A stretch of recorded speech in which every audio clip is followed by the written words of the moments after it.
હવે આજે ધોરણ 12 ચેપ્ટર 4 અને આજનો ટોપિક છે ચુંબકીય ડાયપોલ તરીકે વિદ્યુત પ્રવાહ તારિત પૂંછડું. કે જ્યારે વિદ્યુત પ્રવાહ તારિત પૂંછડામાં વિદ્યુત પ્રવાહ પસાર થાય છે ત્યારે જે ચુંબકીય ઉત્પન્ન થાય છે એ ચુંબકીય શું તરીકે વર્તે છે? તો ચુંબકીય ડાયપોલ મોમેન્ટ તરીકે વર્તે છે. તો આપણે જે સૂત્ર જોઈ ગયા હતા બાયોસાવર્ટના નિયમના અંદર, B is equal to mu zero I R square upon 2x² r² અને 3/2 તો એ સમીકરણના અંદર આપણે શું લાવવાનું છે? ચુંબકીય મોમેન્ટ આપણે જોઈ ગયા મીના એમ આઈ એમ એ, તો આઈ એ ઇઝ ઇક્વલ ટુ શું થાય? ચુંબકીય મોમેન્ટ આઈ એ. તો એ અંદર લાવવાનું છે, તો આઈ ની જગ્યાએ એમ મૂકવાનું છે.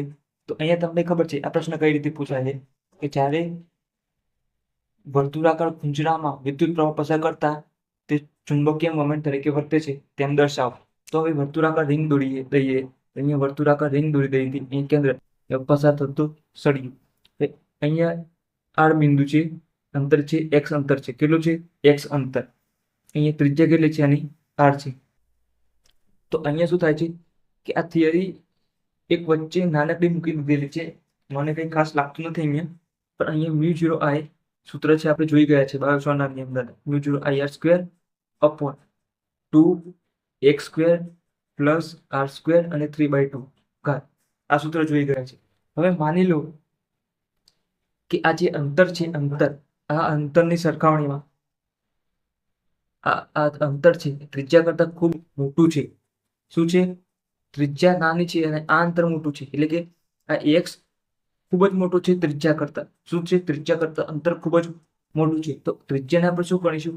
અવગણીશું. શું કરશું? ત્રિજ્યાને અવગણતા તો r ઇઝ ઇક્વલ ટુ આપણે શું લઈશું? r ઇઝ ઇક્વલ ટુ 0 લઈ લઈએ. તો અહીંયા શું થઈ જાય? તો અહીંયા જુઓ આ ભાગ લખીએ તો અહીંયા શું થઈ જાય? x² પ્લસ 0 અહીંયા 3/2 થઈ જાય. તો અહીંયા x² વધે અને અહીંયા 3/2 વધે. અહીંયા ગુણાકાર થઈ જાય. x² અહીંયા 3/2 તો અહીંયા 2 2 કેન્સલ. તો શું વધે? x³ વધે. તો અહીંયા b ઇઝ ઇક્વલ ટુ શું મળી ગયું તમને? b is equal to mu 0 I R square upon, હવે આ 2 તો એમને જ રહેશે, પણ આ પદની જગ્યાએ શું થઈ ગયું? x³ થઈ ગયા. શું થઈ ગયા? x³ થઈ ગયા. સમીકરણ નંબર અહીંયા 1 આપી દો, અહીંયા સમીકરણ નંબર 2 આપી દો. આ થઈ ગયું. હવે આ સમીકરણ જે છે સમીકરણ 2 એને શું કરવાનું છે? પાઈ વડે ગુણતા, પાઈ વડે ભાગતા. સમીકરણ 2 ને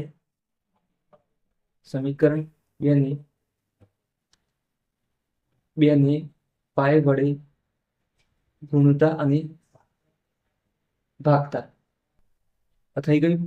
તો હવે b is equal to mu 0, અહીંયા આય તો છે જ. હવે અહીંયા આપણે પાઈ વડે ગુણ્યા પાઈ આર સ્ક્વેર. આ થઈ ગયું. હવે નીચે પણ પાઈ વડે ગુણ્યા 2πx³ થઈ ગયું. ઉપર પાઈ વડે ગુણ્યા, નીચે પાઈ વડે ગુણ્યા, બંને થઈ ગયું સમાન. હવે અહીંયા તમે જોઈ શકો છો પાઈ આર સ્ક્વેર ને શું કહેવાય? આઈ કહેવાય. શું કહેવાય? પાઈ આર સ્ક્વેર ને આઈ કહેવાય. તો આપણે આઈ લખી દઈએ. તો અહીંયા મ્યુ 0 આઈ એ, અહીંયા લખવાનું કારણ છે પાઈ આર સ્ક્વેર. પાઈ આર સ્ક્વેર ની જગ્યાએ લખીએ એ 2πx³ આ થઈ ગયું.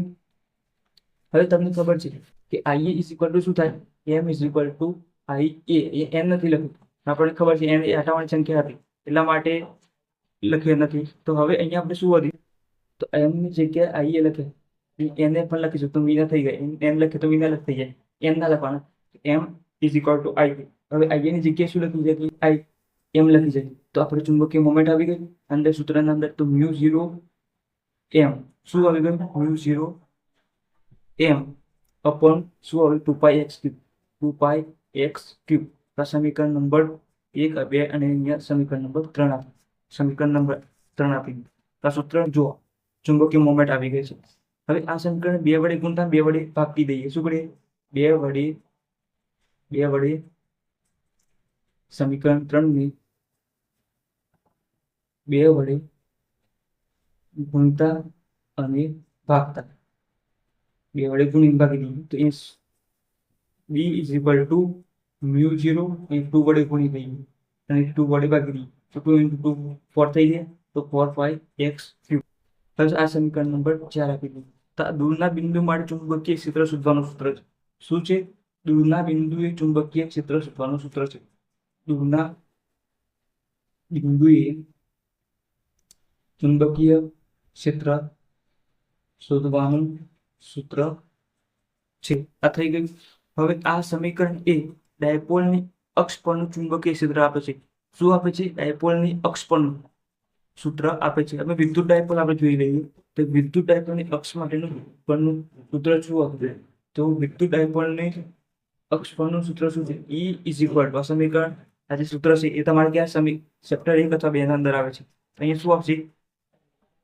સમીકરણના અંદર શું છે? અહીંયા 2PE upon 4πε0 અને x2. આ તમને ખબર છે. અહીં μ0 આવે તો વિદ્યુત વાળામાં ચુંબકીયમાં μ0 આવે તો વિદ્યુત વાળામાં ε0 આવે. અહીંયા μ0 ઉપર આવે છે, એ નીચે આવે છે. તો μ0 અને ε0 ની સરખામણી કરી બંને સમીકરણ તમે શું કહી દો? 4 કહી દો. અને સમીકરણ 5 કહી દો. શું કહી દો? 5 કહી દો. હવે μ0 અને ε0 સરખાવો તો μ0 તમે જો તો ઉપર છે અને પેલું કઈ બાજુ છે? તો નીચે છે. તો પણ ε0 લખી શકાય. તો આવો તમને એબ્સોલ્યુટ માં પૂછાય તો વચ્ચે શું વચ્ચે μ0 ની જગ્યાએ તમારે ચુંબક અને વિદ્યુત માટે μ0 અને ε0 વચ્ચેનો સંબંધ દર્શાવો તો μ0 1 ε0 થાય. ત્યાર પછી અહીંયા જુઓ m છે. તો અહીંયા m છે તો અહીંયા શું છે? Pe. પણ બંને અંશમાં છે તો અહીંયા m અને અહીંયા Pe. તો તમે આ રીતના લખી શકો છો. તો આ હતું μ આ MCQ માટે છે. આ રીતના MCQ પૂછાતા હોય છે MCQ માટે. ફક્ત આ થિયરીમાં બસ આટલું જ હતું. તો તમારે ફક્ત આ MCQ માટે યાદ રાખવાનું છે કે આ રીતના બંને સૂત્રો વચ્ચેનો સંબંધ પરથી μ0 અને ε0 વચ્ચેનો સંબંધ શું? μ0 અને ε0 આવે છે છેદમાં આવે છે, અંશ અને છેદમાં છે, અંશમાં છે. ચુંબકીય મોમેન્ટ અને વિદ્યુત ડાયપોલ મોમેન્ટ, ચુંબકીય મોમેન્ટ બંને અંશમાં આવે છે. તો આ રીતના MCQમાં પૂછાતું હોય છે. આ ખાસ પૂછાતું હોય છે. તો આ MCQ માટે છે એના થિયરીના અંદર કશું હતું નહીં. આપણે ચુંબકીય ક્ષેત્રના અંદર શું આવે છે? મોમેન્ટમ આવે છે એવું બતાવી દીધું છે.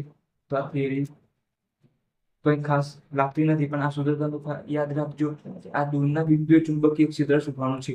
શું છે? દૂરના બિંદુએ ચુંબકીય ક્ષેત્ર શોધવું હોય આ તમને મળી જશે. μ0 2m upon 4π x3.